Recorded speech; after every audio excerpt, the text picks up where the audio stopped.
नमस्कार मित्रांनो, स्वागत आहे तुमचं आमच्या ह्या यूट्यूब चॅनल सक्सेसफुल फ्युचर बिगिन्समध्ये। मित्रांनो, आज मी पुन्हा एकदा घेऊन आलो आहो अहिल्याबाई होळकर यांच्या जयंतीनिमित्त अतिशय सुंदर मराठी भाषण।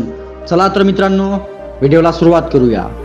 रणरागिनी तू पुण्यश्लोकी जपलास वारसा शिवरायांचा, रणरागिनी तू पुण्यश्लोकी जपलास वारसा शिवरायांचा, रणांगणी उतरून दाखवला शत्रूस ताकद तुझ्या शौर्याचा, न्यायदानाची पुरस्कर्ती तू राग तुला अन्यायाचा, न्यायदानाची पुरस्कर्ती तू राग तुला अन्यायाचा, अहिल्या देवी तू आम्हाला अभिमान तुझ्या शौर्याचा।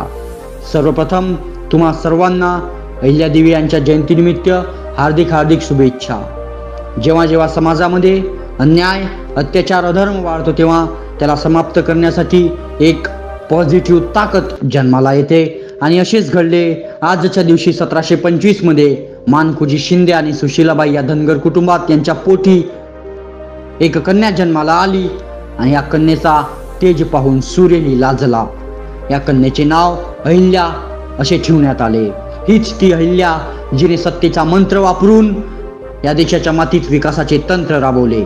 हीच ती अहिल्या जिने चूल आणि मूल ही कुप्रथा जुगारून एका हातात शस्त्र आणि दुसऱ्या हातात शास्त्र घेऊन तब्बल 29 वर्ष आदर्श राज्य कारभार चालवले।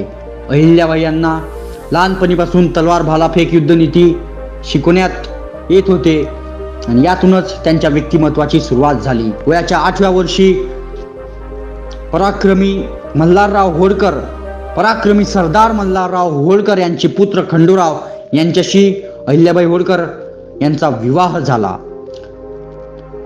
अहिल्याबाईंच्या जीवनात जर कोणाचे महत्त्वाचे योगदान असेल तर ते त्यांचे सासरे मल्हारराव होळकर यांचे। कारण मल्हारराव म्हणजे पराक्रम, मल्हारराव म्हणजे सामर्थ्य, मल्हारराव म्हणजे विश्वास, मल्हारराव म्हणजे अहिल्याबाईंच्या पाठीवर आयुष्यभर पडणारी कौतुकाची थाप। मल्हाररावांनी आपल्या सुनेला युद्ध करायचे शिकवले। जेव्हा रणांगणात भयानक तोफांचा आवाज येतो तेव्हा त्याला निद्रा छातीनं कसे पुढे जायचे ते शिकवले। अहिल्याबाईंचे पती खंडूराव हे एक वीर योद्धा होते।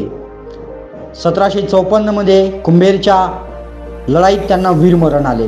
नवऱ्याच्या मृत्यूनंतर सती जाण्याची त्यावेळेस प्रथा होती, पण मल्हाररावांच्या सांगण्यावर अहिल्याबाई सती नाही गेल्या, पण त्यांनी ही अनिष्ट प्रथा लाटाळून काढण्याचे काम केले।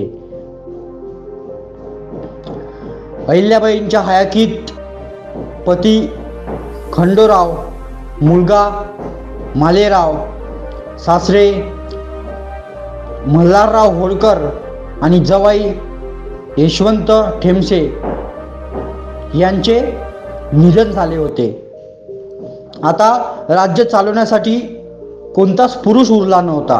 तेव्हा अहिल्याबाईंनी स्वतः राज्य चालवण्याचे निर्णय घेतले। या संधीचा फायदा घेत राघोबा पेशवे यांनी आपले 50,000 सैनिक घेऊन अहिल्याबाईंच्या राज्यावर चालत आला। इथे अहिल्याबाईंची बुद्धिमत्ता बघा ना।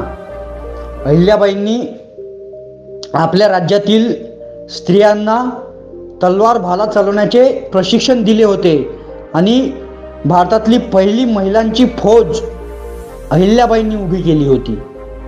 पण तलवार भाला चालवणं एवढं आलं म्हणजे होत नाही, त्याच्यासाठी बुद्धिमत्ता आणि दूरदृष्टी पाहिजे। ते अहिल्याबाईंमध्ये होती। अहिल्याबाईंनी राघो पेशव्यांना पत्र लिहिले आणि त्यामध्ये लिहिले की मी एकटी आहे, अबला आहे समजू नको, माझ्यामध्ये क्षमता आहे, रणांगणात माझ्यासोबत युद्ध करणं तुम्हाला भारी पडेल। मी जर हारली तर मला कोणीच नाव ठेवणार नाही, पण तुम्ही जर हारले तर तुम्हाला संपूर्ण जग नाव ठेवेल की तुम्ही एक महिलांकडून हारलात। मग काय, राघोबा पेशवे यांनी माघार पत केले। तर हे होते राघोबा पेशवे। असे अनेक किस्से आहे मित्रांनो। 29 वर्ष अहिल्याबाई होळकर यांनी राज्य केले। तर हा होता अहिल्याबाई यांचा इतिहास.